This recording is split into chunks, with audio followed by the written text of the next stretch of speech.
notre responsabilité, nous qui nous battons pour la souveraineté africaine, de lister les agents de désinformation et de les surveiller 24 heures sur 24. Je dis bien 24 heures sur 24.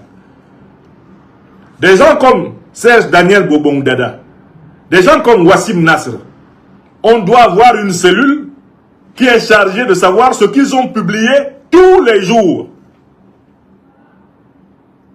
Les principaux médias spécialistes de l'intoxication sur l'Afrique doivent être l'objet d'un suivi 24 heures sur 24.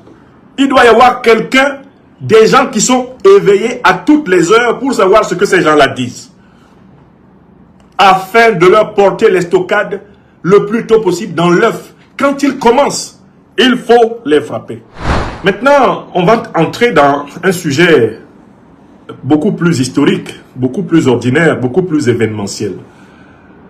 J'ai voulu intervenir en cette mi-journée, il est bientôt midi, ici à Bamako au Mali, pour apporter un démenti définitif, un démenti absolument déconstructif, un démenti apocalyptique à la dernière grande campagne médiatique montée par les officines du néocolonialisme français contre la République du Mali.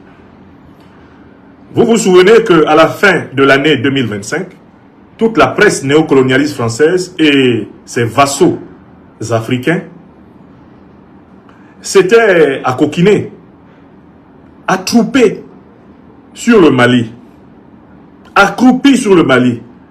L'objectif était de démontrer que Bamako était asphyxié, qu'on ne parvenait plus à manger, à boire, qu'on ne parvenait plus à aller au travail, que toute l'économie malienne était à l'arrêt, parce que les groupes terroristes Al-Qaïda et l'État islamique, qui sont les mercenaires de l'OTAN, c'est-à-dire les mercenaires entre autres du néocolonialisme français, auraient coupé toutes les voies d'approvisionnement de la République du Mali en carburant.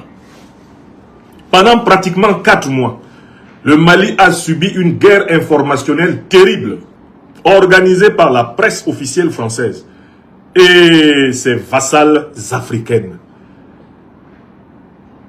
Le Mali a victorieusement résisté non seulement à cette campagne médiatique, mais à la stratégie du coup d'État énergétique qui avait été ourdi contre lui. Maintenant, depuis près de 2 semaines, une nouvelle campagne a été lancée et nous avons formellement identifié le média à partir duquel la campagne a été lancée. C'est le média TV5 et notamment les reportages d'un individu tristement célèbre, Tapi,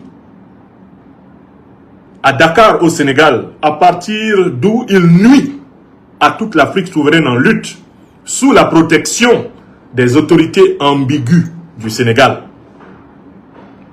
L'individu qui est à l'origine du lancement de la nouvelle vague de désinformation criminelle contre la République du Mali s'appelle Bobongdada Serge Daniel. Nous l'appelons affectueusement le hibou de Dakar. Ce terreau-journaliste, car c'est ce qu'il est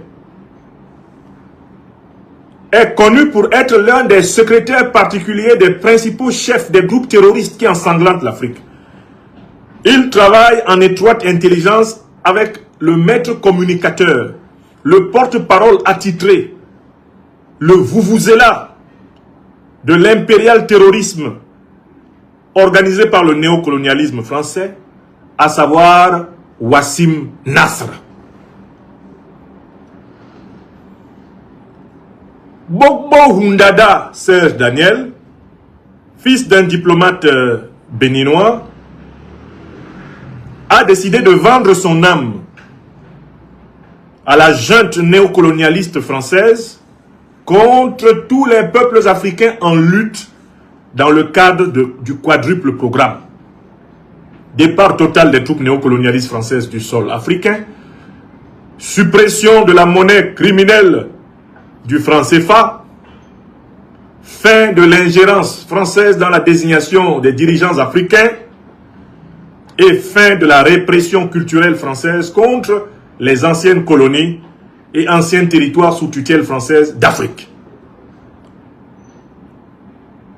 Missionné par la cellule africaine de l'Élysée, posté donc à Dakar comme un véritable sniper ténébreux, Serge Daniel Gbagbo Dada est chargé de fomenter toutes les rumeurs, toutes les diffamations qui seraient de nature à démoraliser les populations du Sahel, à démoraliser les armées sahéliennes, à démoraliser l'opinion africaine qui est massivement en soutien de la Confédération de l'Alliance des États du Sahel, démoraliser tous les afro-descendants de la terre à propos du souffle de renaissance civilisationnelle qui aujourd'hui bat son plein sur le continent africain. Gbagbo Dada, je ne l'ai pas appelé hibou par hasard, c'est un oiseau de malheur. Il est chargé de fabriquer le malheur, il est chargé de créer le malheur, il est chargé de répandre le malheur, il est chargé de perpétuer le malheur, il est chargé de donner l'habitude du malheur. Il s'agit d'un terreau-journaliste. Le concept de terreau-journalisme a fait l'objet d'un travail scientifique qui a été publié dans notre ouvrage « Géopolitique et géostratégie de la communication en Afrique contemporaine ». Ouvrage rédigé à la suite de notre conférence, lorsque nous avons eu l'honneur d'être l'invité spécial des universités africaines de la communication de Ouagadougou au mois d'octobre 2025. Dans cette conférence, désormais publiée et disponible, commandable via le site de commande de livres Amazon, nous avons développé un concept scientifique qui décrit l'activité de Gbagbo Dada Serge Daniel, de Wassim Nasr et de tous ceux qui sont chargés de ce sale boulot, celui de saper le moral des Africains afin de les maintenir dans le giron du néocolonialisme français et de l'impérialisme occidental. Nous avons créé le concept de terreau-journalisme. C'est quoi le terreau-journalisme? C'est un journalisme au service du terrorisme. Et le travail du journaliste au service du terrorisme, donc du terreau-journaliste, constitue à fomenter des mensonges contre les nations souveraines, les gouvernements souverains panafricanistes, de nature à semer un état mental de peur dans les populations, dans les armées, dans les gouvernements et dans l'opinion mondiale. Donc le terreau-journaliste est par définition un propagateur de terreur. Assis dans son cabinet, il crée des faits imaginaires et bénéficiant du pouvoir de distribution des médias officiels français et de tous leurs affidés à travers le monde, il transforme les faits imaginaires fabriqués dans son cabinet de réflexion en faits apparemment réels et qui devraient être considérés comme des paramètres de la réalité dans le comportement des hommes réels. Et ainsi on peut dire que le terreau-journalisme consiste à introduire des démons dans le monde. Sur le plan spirituel, le terreau-journaliste est un créateur de démons, c'est un invocateur de démons. Il invoque des entités malfaisantes, il les introduit dans le monde à travers RFI, France 24, TV5, à travers Jeune Afrique, à travers Le Monde. Il les introduit à travers l'AFP dans le monde et ces entités démoniaques se mettent à semer du désordre dans l'esprit des Africains mal informés, semer des doutes dans l'esprit des armées mal aguerries et semer bien sûr de la panique dans l'esprit des gouvernants qui n'ont pas pris conscience de l'importance de la bataille de l'information dans la lutte de libération. Voilà en quoi consiste le terreau-journalisme que j'ai thématisé dans ma conférence de Ouagadougou, aujourd'hui publiée. Et c'est le travail de Serge Daniel. Qu'est-ce que ce type vient d'inventer?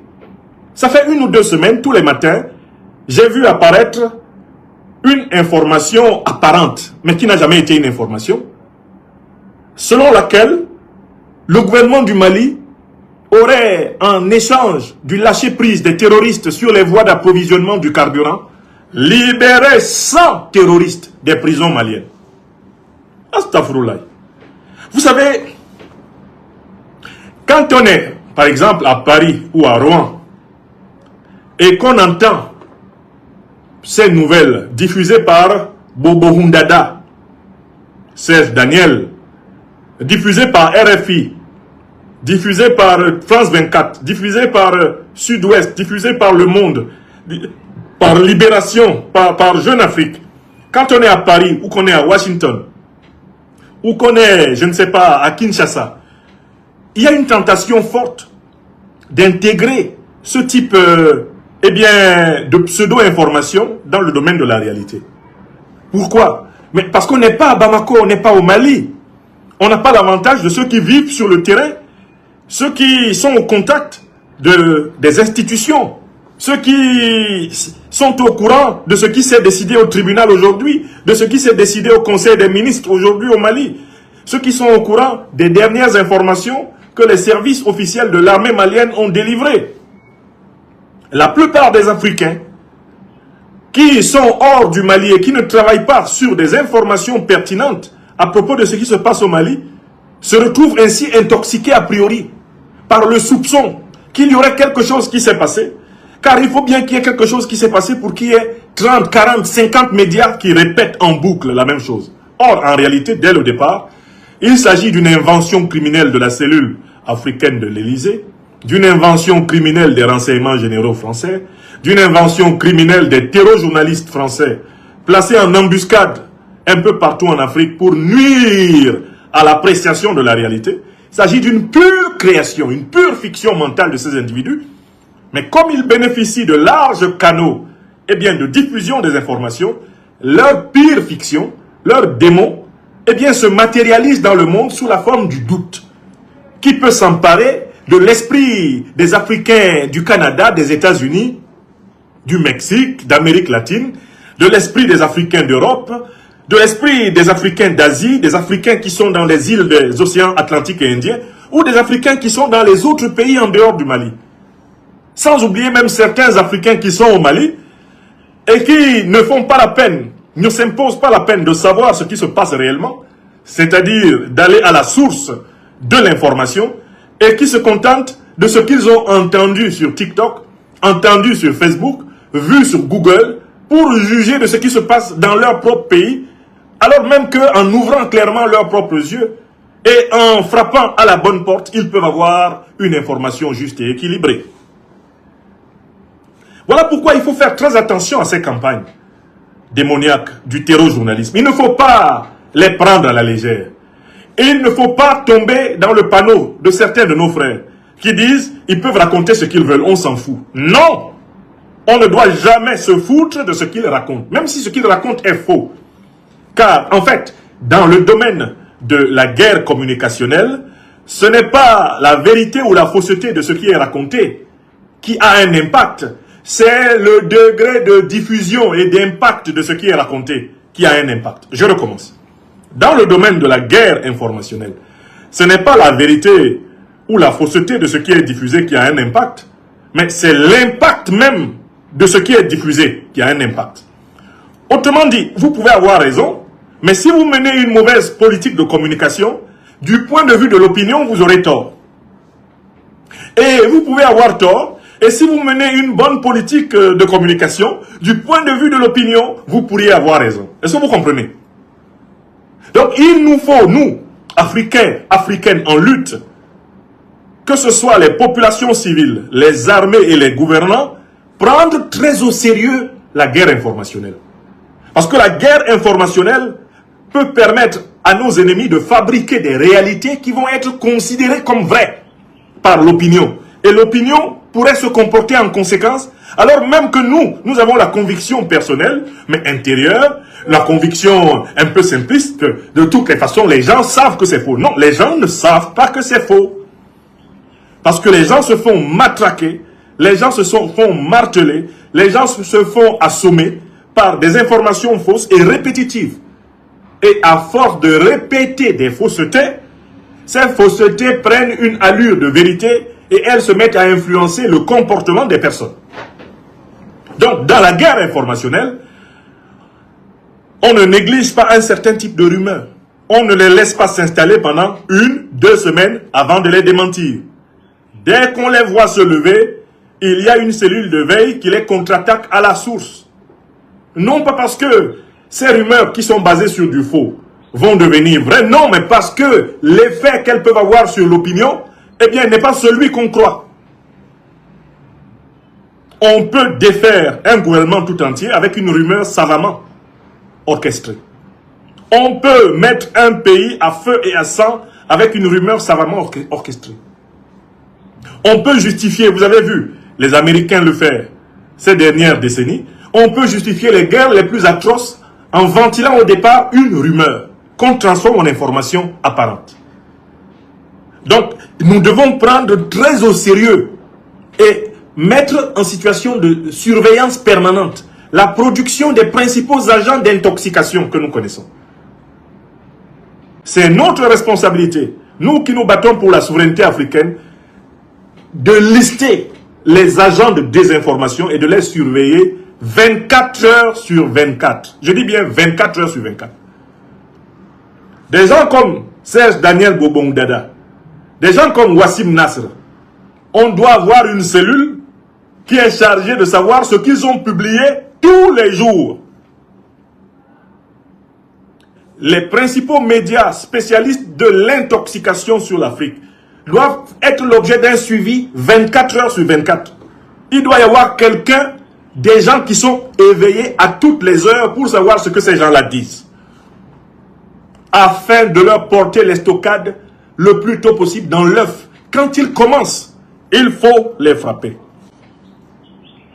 De ce point de vue, je dois reconnaître que nous n'avons pas encore atteint la vitesse de croisière, parce que en fait, il y a une disproportion entre les moyens à la disposition de nos États, affaiblis par des guerres, affaiblis par l'exploitation néocolonialiste, affaiblis par la corruption interne, affaiblis par les conflits internes, les moyens qui sont mis à la disposition de cette résistance et de cette guerre communicationnelle sont comparablement inférieurs à ceux auxquels on est confronté en face. Si vous allez regarder, il y a un très beau livre qui a travaillé spécialement sur cette question de notre jeune frère, le docteur Jules Domché. Jules Domché, le journaliste, a publié un livre sur le rôle des médias dans la guerre communicationnelle. Le livre est intéressant surtout aussi pour la documentation statistique du niveau de financement de la guerre communicationnelle au niveau des puissances occidentales. Domché montre combien d'argent un pays comme la France met à essayer de nous mettre dans le crâne ce que pensent les dirigeants français. Il étudie le financement américain de l'information, le financement britannique de l'information. Bref, les principaux pays occidentaux, Domché récupère les informations sur combien d'argent ils mettent pour pouvoir surveiller ce qui se passe dans notre crâne à travers leurs médias. Et il montre la disproportion qu'il y a entre l'investissement africain dans la guerre informationnelle et l'investissement des puissances néocolonialistes et impérialistes. En réalité, nous, Africains en lutte, avons la chance d'avoir la vérité et la justice de notre côté. En faisant l'effort de mobiliser la vérité et la justice, nous rattrapons le retard, eh bien, sur le plan financier, sur le plan matériel, sur le plan technologique, le retard auquel nous sommes confrontés face à ces géants qui détiennent sur notre tête des satellites, qui regardent en temps réel les mouvements de nos dirigeants dans nos pays. Ces gens-là, qui sur le plan de la technologie ont encore de l'avance sur nous, les affronter n'est pas une chose aisée. Mais ce n'est pas une excuse pour baisser les bras et nous retrouver en train d'être facilement submergés par des vagues de rumeurs, de fausses informations qui s'installent dans l'opinion. Donc, Bobongdada, et c'est pareil, ont tenté de lancer l'idée que le Mali aurait libéré ces derniers jours, ces dernières semaines, plus de 100 terroristes. Et qu'en échange de cela, le Mali a obtenu des terroristes qui laissent le carburant entrer et approvisionner les villes et campagnes maliennes. Quand vous écoutez le reportage que Bobo Oundada a fait au départ sur cette affaire, vous êtes frappé par un fait. Il n'y a aucune preuve qui est donnée en faveur de cette libération. Ni les soi-disant prisonniers qui ont été libérés, ni le jour où ils auraient été libérés, ni l'endroit où ils auraient été libérés, ni l'autorité qui les aurait libérés ne sont cités par Bobo Oundada. En fait, c'est une libération imaginaire. Il n'y a aucun élément factuel, empirique. Il n'y a rien qui corresponde à une réalité ayant eu lieu sur cette terre du Mali et qui est à l'origine de la soi-disant information. Une fois que Bobo Oundada a fabriqué ce narratif, on l'envoie à l'AFP, Agence France Presse, et l'AFP distribue ces éléments de langage, ces termes de référence à tous les autres médias français. Voilà comment ça se retrouve sur France 24, ça se retrouve sur RFI, ça se retrouve sur Jeune Afrique, ça se retrouve sur Libération, ça se retrouve dans Le Monde. C'est centralisé. Tout cela est centralisé. Et c'est pas compliqué. Il n'y a qu'à voir la structure du récit. Vous prenez 20, 30, 40 médias français et leurs succédanés néocolonisés d'Afrique, vous vous rendez compte que c'est le même texte qui a été copié-collé. AFP copie-colle à France 24. France 24 copie-colle à RFI. RFI copie-colle auprès de TV5. TV5 copie-colle avec France Ouest. France Ouest copie-colle avec Jeune Afrique. Jeune Afrique copie-colle avec Le Monde. Le Monde copie-colle avec Libération. Libération copie-colle avec Le Figaro. Là, vous vous rendez compte, quand vous comparez la manière dont l'information a été restituée, qu'il s'agit de la même cellule.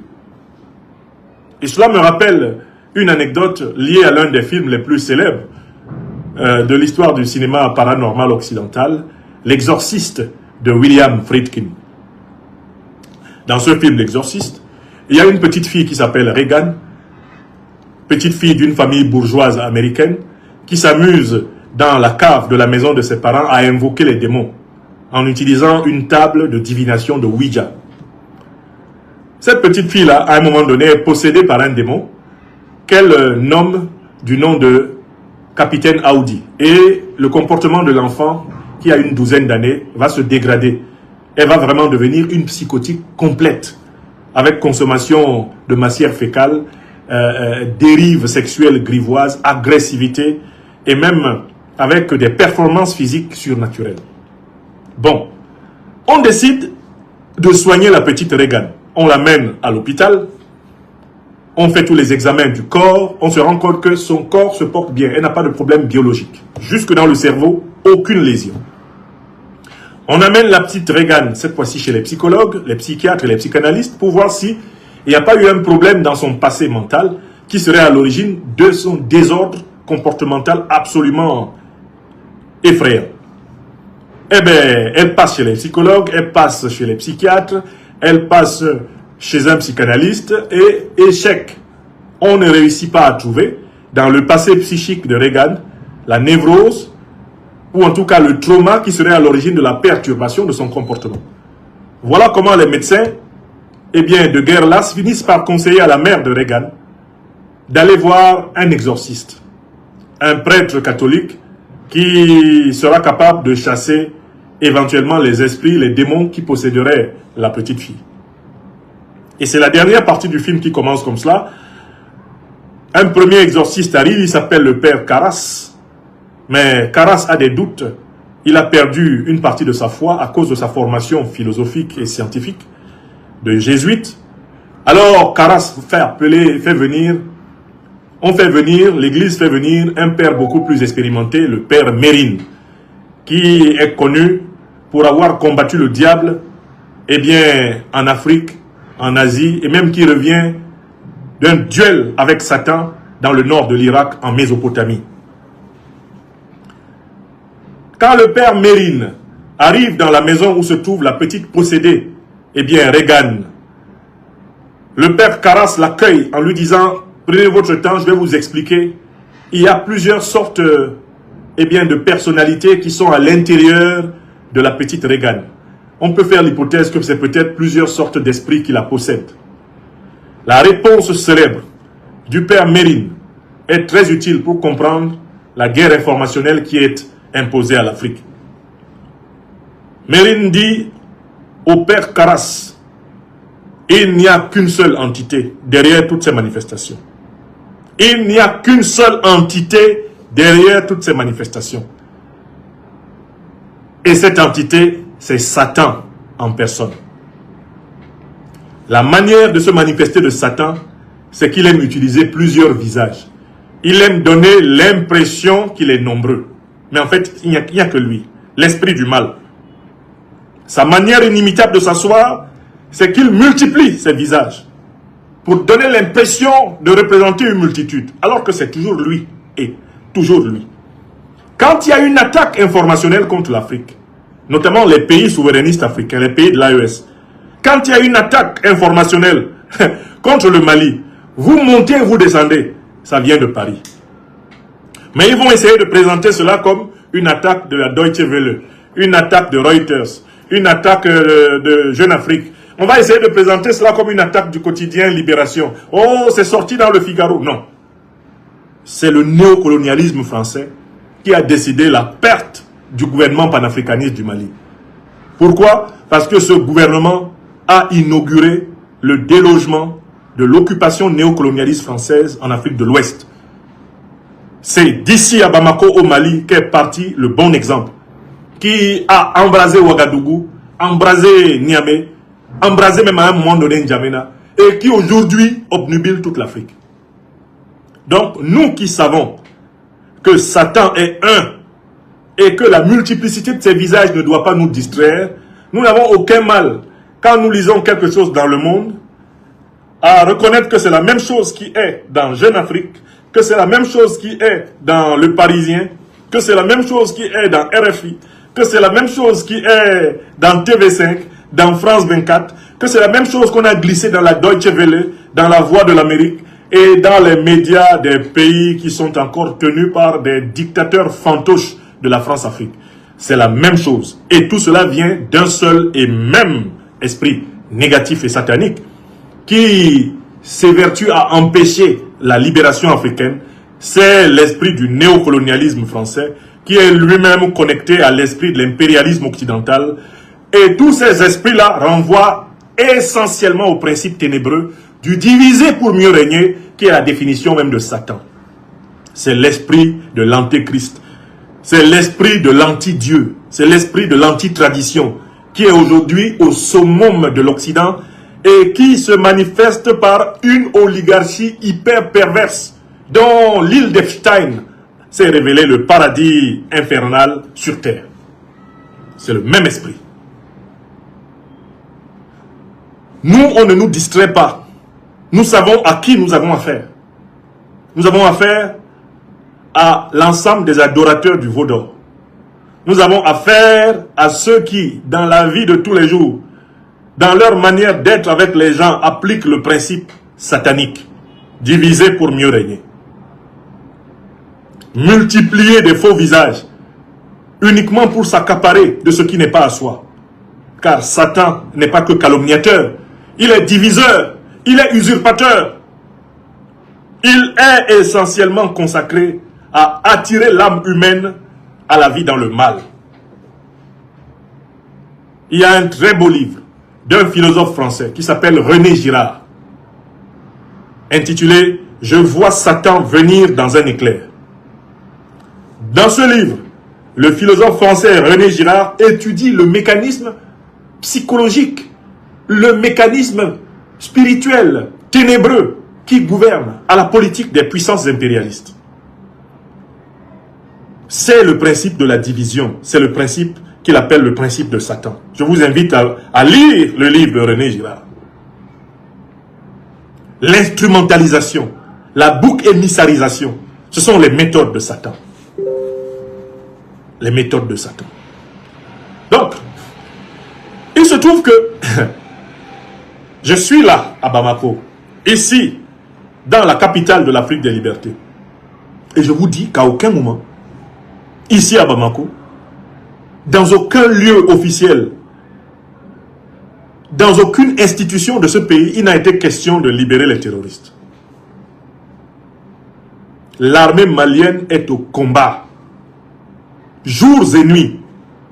Et pas un jour ne passe sans qu'elle n'ait neutralisé des dizaines de terroristes. Parfois même certains jours, des centaines. Qui peut comprendre que l'armée malienne soit à l'offensive sur tout le territoire national et qu'elle s'amuse à libérer ceux qui vont repartir l'attaquer pour la tuer? Qui est assez fou pour penser qu'ici au Mali, on va commencer à faire la politique absolument de trahison qui a valu à Mohamed Bazoum de finir par faire boum au Niger? Que faisait Bazoum? Pendant que l'armée nigérienne se battait contre les terroristes, en arrêtait certains et les mettait en prison, Bazoum passait tout son temps à libérer ceux qu'on a mis en prison. Pendant que l'armée nigérienne allait de deuil en deuil. 70 soldats assassinés ici, 50 soldats assassinés là-bas, 30 assassinés là-bas. Tout le souci de Bazoum, c'était que tous les terroristes qui ont été arrêtés soient l'objet d'un deal avec les chefs des organisations terroristes et leurs parrains de l'OTAN. C'est comme cela que Bazoum a exaspéré l'armée nigérienne. L'armée nigérienne a fini par comprendre que le principal ennemi interne à son combat contre le terrorisme n'était ni plus ni moins que celui qui prétendait être le chef suprême des forces armées, Mohamed Bazoum en personne. Voilà comment il a été déposé pour haute trahison. Car il a fini par louer les terroristes et par les présenter comme étant plus aguerris que l'armée de son propre pays. Il est allé jusqu'à dire que les terroristes étaient ses alliés et qu'il allait négocier avec eux. Il est allé jusqu'à forcer des chefs de l'armée à libérer des terroristes qui venaient de tuer des dizaines d'officiers et de soldats nigériens.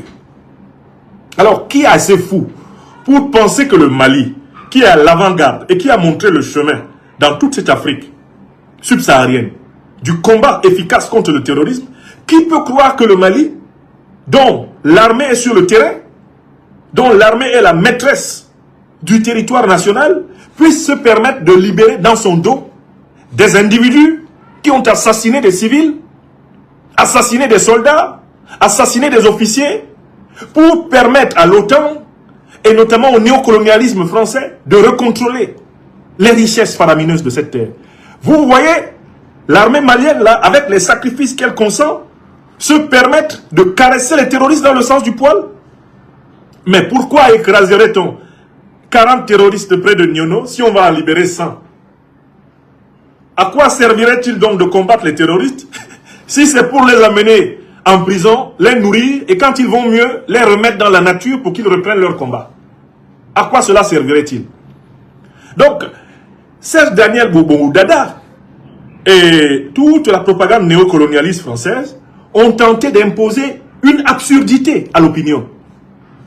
Alors que tout le monde sait que les forces armées maliennes sont à l'avant-garde du combat antiterroriste dans toute l'Afrique subsaharienne. C'est l'armée d'avant-garde du combat antiterroriste. Ce sont eux qui ont inauguré la méthode qu'il faut. La méthode qu'il faut pour combattre le terrorisme. Cette méthode est très simple. D'abord, se débarrasser d'alliances avec les puissances qui ont installé le terrorisme. C'est-à-dire des alliances militaires avec les puissances de l'OTAN. C'est le Mali qui a montré cela. Vous ne pouvez pas combattre les mercenaires d'Al-Qaïda de l'État islamique. Hein? Joseph Kent, le directeur du centre du contre-terrorisme, qui vient de démissionner aux États-Unis, a reconnu, une fois de plus, que Al-Qaïda et l'État islamique sont des groupes de mercenaires qui travaillent étroitement avec les grandes puissances occidentales de l'OTAN, en commençant par la puissance américaine. Le Mali est le pays qui a procédé à une chirurgie géopolitique et géostratégique. Le Mali a coupé les ponts avec la hiérarchie militaire des puissances de l'OTAN, qui sont à l'origine de la destruction de la Libye et de l'invasion du Sahel. Le Mali a d'abord coupé ce pont-là. Paf! Méthode 1. Deuxième élément, le Mali a introduit le paramètre de l'alliance avec des puissances anti-impérialistes et anticolonialistes. Des partenaires sincères de la lutte anti-impérialiste, anticolonialiste de l'Afrique, de la lutte antiterroriste de l'Afrique, sont devenus les partenaires privilégiés du Mali. C'est dans ce cadre que les accords de coopération militaire avec la Fédération de Russie et d'autres pays du monde ont été passés. Et c'est cela le deuxième point essentiel de la doctrine malienne. Troisième point essentiel de la doctrine malienne, pas de quartier avec les terroristes. Et il n'y a pas d'affaire de ami-ami avec les terroristes. Et c'est dans ce cadre que le Mali a dénoncé l'accord de paix de 2015 à Alger, qui s'était avéré une escroquerie permettant à Alger d'imposer à la tête du Mali des représentants des organisations terroristes. Le Mali a dit cet accord-là à Bana Peu. Tous ceux qui ont pris les armes contre le Mali, ce sont des terroristes et ils seront traités comme tels. Il n'y a plus de différence entre le FLA, le MNLA, Al-Qaïda, l'État islamique ou les terreaux ukrainiens. Il n'y a aucune différence entre eux, car ils sont le même, comme disait le père Mérine ou père Carras dans le film L'Exorciste, que j'ai pris en illustration de cette conférence. C'est le même diable. Donc le Mali, troisième élément, a arrêté de faire des chichis. Il a arrêté de chipoter avec les groupes terroristes. Il a arrêté cette politique qui consistait à voir, oui, ceux-là sont les bons terroristes, on peut discuter avec eux. Les autres sont des mauvais terroristes, on ne peut pas discuter avec eux. Non, vous êtes terroriste, les FAMA vous combattent. Vous êtes terroriste, l'armée malienne, le gouvernement malien ne négocie pas avec vous, ils vous combattent. Et c'est cette ligne-là, ce sont ces trois éléments essentiels de la lutte antiterroriste malienne qui sont au cœur de la doctrine burkinabé. Écoutez les interventions du président Ibrahim Traoré. Il négocie avec les terroristes pour. Il a dit qu'au Burkina, là, il n'y a pas de négociation avec les terroristes. Si tu es terroriste, c'est que ton rôle, c'est de chercher à tuer les Burkinabés. Eh bien, les Burkinabés, leur armée, va chercher à te tuer. C'est la même doctrine au Niger. Le président Tchani n'est pas là, en train de chercher à discuter avec Al-Qaïda ou l'État islamique au Niger. Non. L'armée nigérienne, les forces armées nigériennes combattent le terrorisme. Et la force unifiée, eh bien, de l'Alliance des États du Sahel, basée à Niamey, elle combat le terrorisme. Il n'y a pas de quartier avec les terroristes. Il faut les vaincre. Voilà la doctrine. Donc, comment peut-on imaginer que le Mali, qui a inspiré, eh bien, cette fermeté, cette orientation déterminée et lucide de lutte antiterroriste, que le Mali se mette à libérer les terroristes. Mais si on se met à libérer les terroristes, pourquoi les combattre? Si on se met à libérer les terroristes, mais pourquoi mener la guerre contre le terrorisme? Si vous libérez les terroristes, cela veut dire que vous voulez que le terrorisme prospère. Si vous les arrêtez, c'est que vous voulez mettre fin au terrorisme. Ou du moins en réduire l'impact. Oui ou non? C'est une contradiction impossible dans l'esprit de l'actuel gouvernement panafricain du Mali. Le président Assimi Goïta et ses compagnons ne peuvent pas être en train de combattre les terroristes pour les libérer. Où est-ce que vous avez vu ça? Prenons le cas de la France, qui a été l'objet de plusieurs attentats terroristes. Combien de terroristes a-t-elle libéré? Les gens qui ont été arrêtés en France dans le cas des attentats terroristes, les nombreux attentats terroristes dont la France a été victime. Vous avez déjà entendu? Vous avez déjà entendu que les juges français ont ordonné la libération d'un seul de ces terroristes? Mais parce qu'ils savent qu'un terroriste véritable, bien souvent est un endurci, et que si on le libère, il y voit le signe qu'on reconnaît sa toute puissance. Et il part s'organiser pour mener des actions encore plus audacieuses. Donc cette campagne qui a été lancée depuis 2 semaines a été l'objet hier de la part de la DIRPA, de la direction de l'information eh bien de l'armée malienne, avec le colonel, je pense, Dambélé. Cette rumeur, cette fake news a été l'objet d'un traitement chirurgical. Hier, je vous invite à suivre la mise au point lors de la réunion d'information mensuelle, eh bien, que la DIRPA des forces armées maliennes organise. Il y a eu une réponse disciplinée à cette propagande.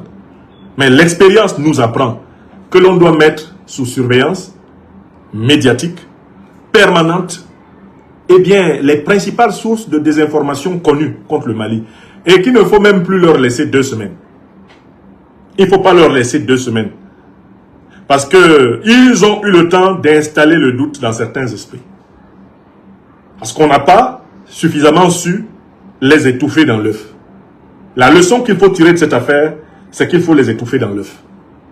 Certes, c'est important, les mises au point. C'est aussi important que les autorités ne soient pas à la remorque, en quelque sorte, de l'adversaire, de l'ennemi, qu'on ne soit pas dans une réactivité, on va dire, épidermique.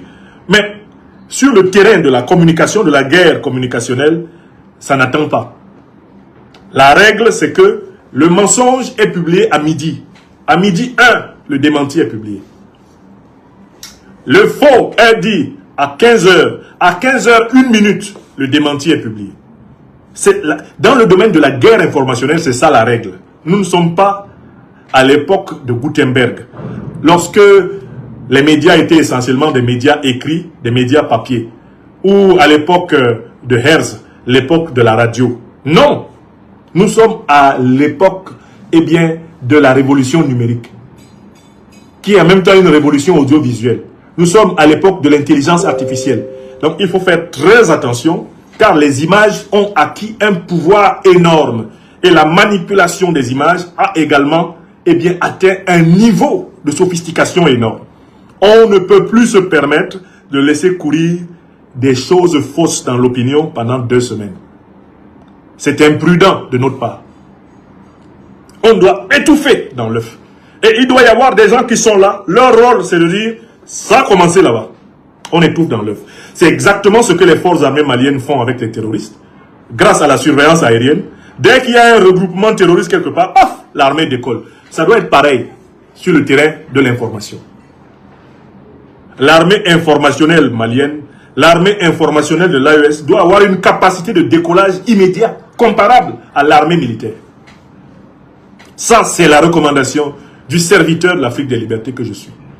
Car j'observe que des individus comme Serge Daniel Bobon-Dada, comme Wassim Nasr, bref, les principaux pôles d'intoxication contre le Mali, contre l'Afrique en lutte, continuent d'avoir des petites séquences dans lesquelles, eh bien, ils profitent de l'absence de réactivité pour intoxiquer. Il faut donc augmenter la réactivité. Et vraiment, je voudrais comparer la réactivité ici à celle que l'on a quand on sait qu'il y a un regroupement de terroristes. Vous savez que maintenant au Sahel, grâce aux satellites, dès qu'il y a 10, 20, 30, 15, 20 motos qui se rassemblent avec des hommes à bagages, il y a un satellite qui les a déjà vus. Et à peine le satellite les a déjà vus, il y a une unité de guerre aérienne, de guerre de drones qui est déjà activée pour aller dans la zone. Je pense que c'est ce modèle militaire qui doit inspirer la bataille de l'information. Il faut atteindre un niveau de réactivité comparable à celui des militaires. Les militaires n'attendent pas. Et je vous dis que dans la guerre informationnelle, on n'attend pas aussi. Dès que,